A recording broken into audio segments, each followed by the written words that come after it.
it is possible. Like I say, tariffs are all imported goods is only 11% of GDP. So if it stays in its lane, it can have a modest impact. I'm a friend and fan of Governor Waller's. We get along very well.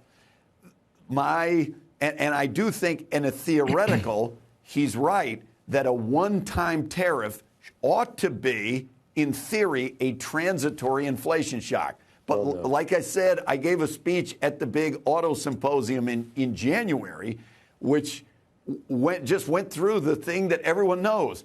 That was literally the same logic at the time of COVID that said this is going to be transitory, right. Hit to the supply shock, inflation's going to go away. And inflation lasted a lot longer than people thought at the time. If there isn't inflation that comes from the tariffs, though, and if we want to explain the data, if you look at the data, the non-tariff affected or less tariff affected parts, like services, like housing, they've been particularly encouraging, and you've seen inflation coming down.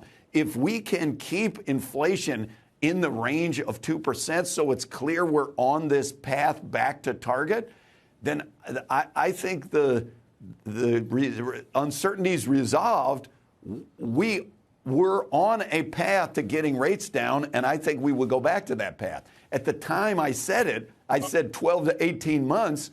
Well, that was 3.5 months ago. So what is that, 8.5 to 15.5 months or so? But 14.5 months. I still think over a longer time frame, it's likely rates come down if we can get some resolution.